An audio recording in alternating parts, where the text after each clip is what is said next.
गांव में शिव जी का मंदिर है और उसमें मजार है। मेरे गांव में ठाकुर जी का मंदिर है। शिव जी का मंदिर है। शिव जी का मंदिर है। हाँ, उसके अंदर मजार है, उस पे भी पूजा होता है।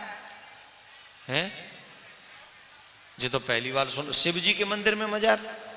जी, उसका कहानी बहुत लंबा है गुरुजी, मैं अभी नहीं बता सकती। कोई मजारी गया था वहां पे? नहीं, कोई एक बच्ची थी जो उस धर्म की थी, जो मरी तो मरने से पहले बोली कि हमको वहीं दफनाया जाए, तो उसके बाद से ही वहाँ कुछ ऐसा हुआ, सब जानकारी मिलने के बाद तो उसका भी पूजा वहाँ पे किया जाए। हम लोग भी जाते हैं गुरुजी, जल चढ़ाते हैं तो उस पर भी पूजा करते हैं, तो कहीं गलत तो नहीं कर रहे हैं? हाँ, गलत कर रहे हो, बिल्कुल गलत कर रहे हो। गलत क्यों नहीं कर रहे हो? वाह, ये कैसे हो जाएगा भाई? गलत करके हमसे पूछ रहे हो, हम गलत तो नहीं कर रहे हैं? गलत कर रहे हो। बहुत प्रसिद्ध मंदिर है गुरुजी, वहाँ तो कुछ प्रसिद्ध मंदिर है। अगर रावण प्रसिद्ध है तो रावण की पूजा करूंगा हम? हिरण्यकश्यप तो हिंदू था, तो उसकी पूजा शुरू कर दें क्या? अब प्रसिद्ध, रावण से ज्यादा प्रसिद्ध तो कोई नहीं है। हिरण्यकश्यप, बताओ, हिरण्यकश्यप से ज्यादा प्रसिद्ध है कोई? रावण हुआ, कंस हुआ, हिरण्यकश्यप हुआ, प्रसिद्ध होगा तो पूजा शुरू। यही सनातनियों में प्रॉब्लम है, जिसकी वजह से घर में द्वंद्व, कलेश, सब काम छूट जा रहा उनका, क्योंकि पूजा विधि ही हमको ढंग से नहीं आती है। सनातनियों को 5 की पूजा करने का अधिकार है, गृहस्थियों को। गणेश जी की, सूर्य भगवान की, शिव परिवार की, अपने इष्ट की और अपनी कुल देवी की। ये 5 हैं। इनके अलावा छठे को छटांक भर नहीं करना, कुछ भी छटांक भर। और जो कर, हमने उस दिन आपको बताया था ना, जब एक स्त्री जीवन भर अपने पति में निष्ठा रखकर पूजा करती है, उसके साथ रहती है, पूजा वूजा आजकल नहीं कह सकते, निष्ठा रखती है, तो बताओ समाज में उसका सम्मान होता है कि नहीं? जवाब दो जी। और जो अपने पति को तो ढंग से पूछे ना, बाकी के सब अन्य जो गली में घूम रहे हो, आ जाओ जी चाय पी ले, आ जाओ जी कॉफी पी ले, आ जाओ जी परांठे खा ले, आ जाओ जी आलू के परांठे अचार के संग है, तो बताओ समाज में सम्मान होगा क्या असम्मान होगा? बोलो। असम्मान होगा। हैं? असम्मान होगा, अपमान होगा कि नहीं? जी। यही हाल है भक्ति का। जो अपने इष्ट में निष्ठा के साथ भक्ति करता है, वहां देवलोक में भी उसका सम्मान होता है। और जो आपने कहा ना कि हम उस पे भी जल चढ़ा देते हैं, उस पे भी चादर चढ़ा देते हैं, उस पे भी झाड़ू चढ़ा देते हैं, उस पे भी, ऐसे लोगों का नहीं यहाँ सम्मान हो सकता ना वहां। तो अब तक ज्ञान नहीं था, अब तक जानकारी नहीं थी, अब जानकारी हो गई है। अब इसी आवर रामचंद्र की अलविदा कह दो। तो गुरुजी, हम लोग तो ऐसे युगल उपासक हैं, लेकिन वहाँ शिव जी पे जल चढ़ाते हैं, तो क्या उस पे नहीं चढ़ाएंगे? बिल्कुल नहीं चढ़ाएंगे। ठीक है गुरुजी, राधे राधे। ये हमारा आज्ञा है जी गुरुजी। हर सनातनी को आज्ञा है, शिव बाबा पे जल चढ़ाओ। अगर ऐसा वैसा कोई हो तो दूर से ही उसे साइड से प्रोग्राम कैंसिल कर दो उसका। अब ही से फाइनल। राधे राधे। हाँ, ये राधे राधे। पूजा में भी भाईचारा चल रहा है, देखो क्या गजब का हो गया। पूजा भी भाईचारे वाली चल रही है आजकल। अरे राम राम राम राम, अपने कसम से कसम नहीं कहेंगे, दूसरे के कसम से कसम कहेंगे, सम्मान कैसे मिल जाएगा भाई? इसलिए अपने ही बाप को बाप कहें, अपने ही पिता को पिता कहें, अपने ही पति को पति कहें, अपने ही पुत्र को पुत्र कहें, अपने ही धर्म को धर्म कहें, अपने ही ईश्वर को ईश्वर कहें। यही सच्ची निष्ठा है। हाँ जी, जाऊं? और एक और प्रश्न लेंगे, आखिरी प्रश्न होगा, क्योंकि हमारा देखो, हम तो तुमको छोड़ना नहीं चाहता हूं, हम तो चाहता हूं तुम सबको गठरिया में बांधकर वृंदावन ले चलूं। गठरिया में गठरिया जानते हो? कौन कौन बंधेगा गठरिया में चलने के लिए हमारे साथ?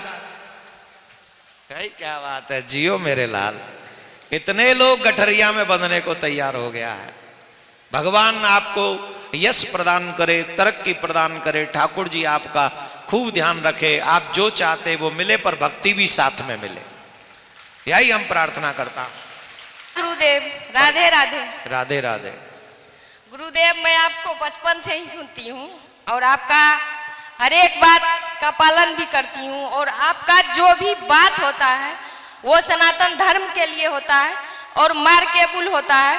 इसीलिए मैं सारे गुरुदेव में सबसे श्रेष्ठ आपको मानती हूँ। अरे नहीं, हम तो बहुत तुच्छ आदमी है। आगे पूछिए, आपका प्रश्न क्या है? जी आप तुच्छ हैं, लेकिन हम लोग का जो होता है ना आगे का, वो तो हम लोग आपसे ही सुनते हैं ना, वो तो हम डायरेक्ट ईश्वर से नहीं सुनते हैं। कितनी अच्छी बात है, उन्होंने ईश्वर भी स्वीकार आपको- कर लिया कि हम तुच्छ हैं। जी हम तुच्छ देखो, हैं, हाँ। लेकिन आप ईश्वर हमारे आपको माध्यम बना के हम लोग के लिए भेजे हैं कि हम लोग जो अज्ञानी हैं, हमारे पास जो ज्ञान नहीं है, वो ज्ञान हमें आपसे प्राप्त हो। गुरुदेव, मेरा ये प्रश्न है कि हमें ईश्वर की प्राप्ति कैसे हो सकती है और हम ईश्वर में कैसे मन लगा सकते हैं, या हम ईश्वर की सेवा कैसे कर सकते हैं? गुरुदेव, हमारा मन होता है। देखिए, अब बहुत प्रश्न लंबा हो रहा है आपका, है ना? आप भावी भाव में हैं और बहुत अच्छा प्रश्न आपने किया है। हमारा एकमात्र उद्देश्य है कि सनातन की सेवा करें, युवाओं में सनातन भाव को जागृत करें। माथे पे तिलक, गले में कंठी, हाथ में कलावा, मुख में भगवान का नाम, सर पे शिखा। हमारे मुसलमान भाइयों को टोपी पहनने में कभी शर्म नहीं आती, वो बड़े गर्व से पहनते हैं। हमारी माताएं बहन जो मुसलमान भाइयों की होती हैं, वो खूब बुर्का लंबा लंबा पहनती हैं, उन्हें कोई संकोच नहीं होता। पर हम लोग तिलक लगाने में भी शर्म कर जाते हैं और ऊपर से अपने आप को हिंदू कहते हैं। ऊपर से हम लोग भाईचारा, ये चारा वो चारा, पता नहीं हम हैं बेचारा और हम बन गए चारा। तो इन सब चीज से ऊपर उठकर हमको सनातन की बात करनी चाहिए। अपने बच्चों को सनातनी बनाना चाहिए, संस्कार। और जो संस्कारवान सनातनी होगा वो कभी किसी का बुरा तो नहीं करेगा, लेकिन अपना बुरा होने नहीं देगा। ये कंफर्म है अगर सच्चा सनातनी कोई हुआ तो। हम स्वार्थियों की बात नहीं कर रहे हैं, स्वार्थी तो अपने अपने मतलब से धर्म का अर्थ निकालते हैं, लेकिन जो परमार्थी, जो सनातन को जानने वाला होगा, सबका भला। आपने कहा कि हमको भगवत प्राप्ति कैसे करनी है। अब सुनो, भगवत प्राप्ति का बड़ा सरल मार्ग है। गृहस्थियों के लिए तो भगवान बहुत इजी है, सबसे ज्यादा इजी अगर किसी के लिए है भगवान तो वो गृहस्थियों के लिए है। गृहस्थियों में करना क्या है कि हमें कोई गलत काम नहीं करना है, जिसे हमारी आत्मा भी मानती है कि ये गलत है। जैसे शराब पीने वाले को पता है शराब पीना गलत है, मांस खाने वाले को पता है मांस खाना गलत है, जुआ खेलने वाले को पता है जुआ खेलना गलत है, दूसरे की स्त्री पर नजर रखना या दूसरे के पुरुष के साथ घूमना, ये वो भी जानते कि गलत है। तो जिन चीजों को मेरी आत्मा मानती है और जानती है कि ये गलत है, बस वो गलत काम मत करो। उस पे 1 मिनट रुक जाओ, उस पे विश्राम कर लो और अपने गुरु के द्वारा दिए हुए मंत्र में निष्ठा रखकर उस मंत्र को जीवन भर जाप करो। एक और बात उसी में इन्वॉल्व कर लो कि जब हम कोई भी कार्य करें तो इस संसार को अपना न माने। ये संसार किसका है? बोले ठाकुर जी का है। मैं किसका हूं? बोले मैं ठाकुर जी का हूं। तो फिर इस परिवार की क्या जिम्मेदारी है? बोले ठाकुर जी ने कुछ समय के लिए इनकी टेक केयर करने के लिए मुझे भेजा है। तो जब तक मेरी सामर्थ्य रहेगी तब तक ठाकुर जी के परिवार की, ठाकुर जी के शरीर से हम केयर करेंगे और हम भजन करेंगे। ये ही आप भोजन बनाते समय कहिए ठाकुर जी के परिवार के लिए, ठाकुर जी के लिए भोजन बना रहे। जितनी देर आप भोजन बनाती रहेंगी ना, उस भाव से वो भी भक्ति हो जाएगी। घर में झाड़ू लगाएंगे क्योंकि ठाकुर जी का घर है, तो मंदिर में झाड़ू लगाने का फल मिलेगा। आप वस्त्र धो रहे हैं घर वालों के, फिर भी ये भाव रखें कि ये घर वालों के नहीं, ठाकुर जी के परिवार के लोगों के वस्त्र हैं, तो भक्ति का फल मिलेगा। सिर्फ इतनी सी आप भावना रख लीजिए, आपका कल्याण होगा। ठाकुर जी आपका उद्धार करे, बेड़ा पार करे।